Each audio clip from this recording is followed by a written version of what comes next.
If you are an experienced cruiser or traveler, I'm sure that you've witnessed some very interesting behavior. Today, I'm going to review 12 of the rudest things cruisers do that just drives me insane. So stay tuned today on Seymour Seas.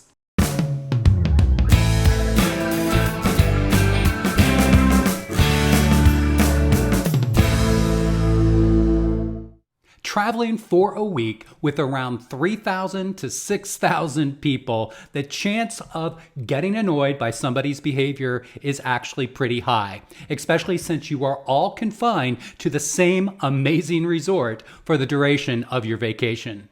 In this video, we are going to do something a little bit different by reviewing my top 12 annoying and rude behaviors people do on cruises. Hello everyone and welcome. If you are new here, I am Doug and this is Seymour Seas, your cruise tips and planning channel where I hope to help you and your family pick, plan, and enjoy your next cruise vacation.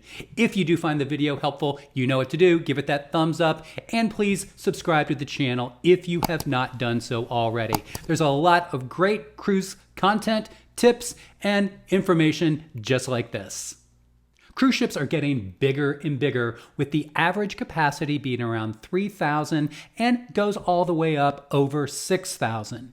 These are guests that may have traveled a long way to get to this cruise. They have paid a lot of money for the cruise and they want to get the most out of their investment. This might leave them feeling a little bit entitled and create situations where they might not be as respectful as they normally would be. Or they may be just jerks that act this way all the time. So let's go through my top 12 behaviors that just drive me insane. These are in no particular order, but let's start off with one of the biggest, and that is smoking on your balcony. Now, this includes cigarettes, cigars, smoking pot, obviously, as well as vaping. Now, this is not only rude to everyone else on that side of the ship that want to also use the balcony, it's also illegal. It is completely against regulations. This can get you kicked off the ship. It can get you banned for life. There are so many smoking areas on the ship, so make sure that you are doing that appropriately. Also, fire is the biggest hazard on a cruise ship, and one of the reasons that they take this so seriously is any of those ashes can blow out and then blow back into somebody else's balcony or public area and catch something on fire. So this is taken very, very seriously, so make sure that you do not smoke on your balcony. Let's get this next one out of the way quickly, and that is being a chair hog by the pool. We've all seen it. Somebody gets up at 5:30, 6 a.m. and gets 5 or 6 lounge chairs right in front of the pool by using their little towel clips and reserving those seats and not showing up until 10, 11 o'clock in the morning. This is absolutely rude behavior and something that you should not be doing. Luckily, I have seen many cruise lines taking this much more seriously, and they are removing those items and putting them in the towel stand, so when the people do finally show up, they don't see their items there and they have to go retrieve them from one of the crew members in the towel station. So don't do this. Don't be a lounge chair hog by the pool. Let's stay on that pool subject for a minute, and the next one is having children, underage children, in the adults only areas. Now, many times on a cruise ship, you're going to have an adults-only pool that most times are going to be an indoor pool or one with a retractable roof, and kids are not allowed in this area. It's normally 16 to 18 years of age and older, depending on the cruise line. And once this begins and a few children with their family are swimming in the adults-only pool, others will follow. A lot of other families will see this and say, hey, their kids are here. Mine can come as well. So just don't be these people. Respect that this is an adults area only and keep your kids at the main pool area or the splash zones, which is a perfect environment for the children. Let's move on now to the buffet and number 4. This is doing unsanitary actions at the buffet. What I mean is using your hands to grab items when the tongs are right there. I've actually even seen people put something on their plate and then put it back. This is not the way you're supposed to act at the buffet. Many of the cruise lines during the pandemic changed the buffet to serve it to you instead of serve yourself, just for this particular reason. It is an easy way to transmit viruses, which we have all been through, and nobody wants to go through that again. One of the biggest viruses on cruise ships is the norovirus, which is very, very communicable, and it is a very unpleasant experience while cruising. Let's now stay in the buffet for number 5, and that is overloading your plate at the buffet, or plates. I've seen guests at breakfast have a plate of bacon in front of them and have a mound a mile high on their plate, absolutely cleaning out the tray and making everybody else wait. It's not that I'm saying that you can't have that much bacon. I'm just saying, why don't you save some for the rest of us? This happens at dinner as well as at lunch, so just be respectful to those in line behind you. Let's move to the main dining room for number 6, and this is wearing inappropriate attire in the main dining room on a cruise. Now, what this means is that for dinner, you're normally not supposed to wear shorts, you're not supposed to have inappropriate ripped jeans, halter tops, or obviously bathing suits. I've actually seen people show up with thong bikini bathing suits, both men and women, for dinner. This also happens a lot during lunch, and you should not be wearing any swimwear or inappropriate attire in the main dining room due to the fact that people are going to be sitting at this same table after your meal is finished. So make sure that you are being respectful, following the attire guidelines. It doesn't have to be fancy. It doesn't have to be a suit or an evening gown. Just make sure that you have slacks, jeans, and a collared shirt. And just dress appropriately when dining in the main dining room.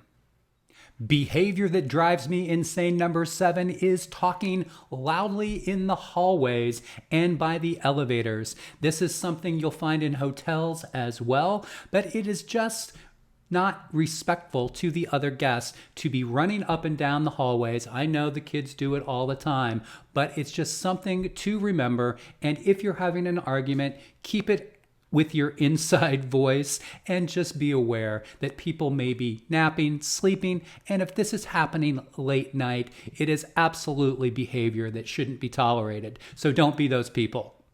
The next behavior, number 8, might just get me in trouble with some viewers, but this is coughing or sneezing in an elevator. If you have a cold, cover your mouth, even mask up if you are in an elevator. We actually still bring masks with us for this exact purpose. So if you are coughing or sneezing, just make sure that you're being respectful, cover your mouth, or actually mask up. This next one drives me nuts both on land and at sea, and that is having your phone on speakerphone. When you are either having a conversation, listening to a video, or streaming any other type of content. This is absolutely inappropriate behavior in any public space, and it's something that should not be tolerated. I was actually on an MSC cruise. It was a sea day, and everybody was at one of the lounges having a great time, and there was a couple that sat there for more than 4 hours and watched comedy videos at full volume on their phone, laughing hysterically and bothering everyone around them.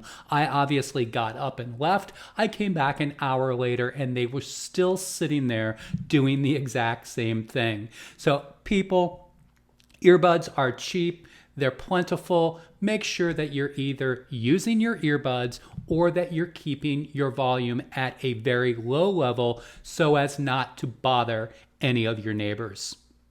I'm sure that you have all seen this next one. So number 10 is having a guest yelling at guest services or any crew member for that matter.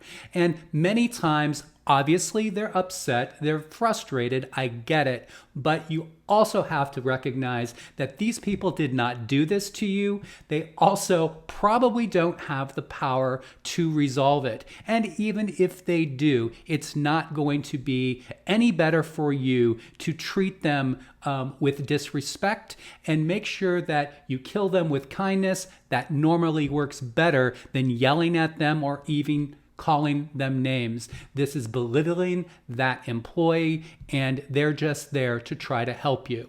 So make sure that you're kind, even if you are frustrated and there is something that does need to be resolved. So now on to behavior number 11, and that is talking loudly, having a conversation in the theater during the show. Now, this is something that I experience all the time, and it absolutely drives me freaking insane. And I normally will turn around and give the evil eye, which I know I probably shouldn't do, just get up and move. But this is something that is extremely disrespectful, and why anyone would continue to do this while others around them are trying to enjoy the performance. They have a conversation in full voice, and it's just something that drives me insane. And now for the final rude behavior on cruise ships, number 12 is having physical altercations or fights on a cruise ship. We see this more and more often now on many different cruise lines. The videos that are captured and posted on social media. This is something that I just don't understand. Obviously, there's probably lots of different reasons for it, but this is something that is just not tolerable behavior, and most of these individuals will either be arrested when they get to port, or they will get arrested as well as banned for life for that particular cruise line. So there's a lot of reasons why these things might be happening, and we all know a lot of it has to do with people being maybe a little bit overserved. They've had a little bit too much to drink. The drink packages flow freely on many cruise lines, and we see this being the cause of lots of these bad behaviors. But that is still no excuse. There's also a great deal of stress that happens when traveling. You may have had a very, very long flight prior to getting to your cruise. There could have been stressful moments where you're bringing that on board with you. Even on board, if your expectations are not being completely met or something goes wrong here or there, you've overplanned and everybody is just really, really tired. All of this can add to some very bad behavior and some rude circumstances between guests. I'm sure many of you have seen things like this as well. I'd love to get your comments. Have you seen the same ones? Do you have others that absolutely drive you insane? Leave those in the comments below. So final thought, let's be respectful out there, everybody, and make sure that you and everyone has a very enjoyable cruise vacation. Now that I got that off my chest, I feel a lot better. How about you? Thanks so much, everybody, for stopping in today. I hope you found this video helpful and enjoyable. If you did, please consider subscribing. There is a lot of cruise tips and content on the channel for you to enjoy. When you're ready to plan and book your next cruise, please contact me at the email address shown here, as well as in my contact information in the description below. Thanks, everyone, and you may want to look at one of these ship review videos next. I really appreciate you watching, and as always, I'll see you again soon.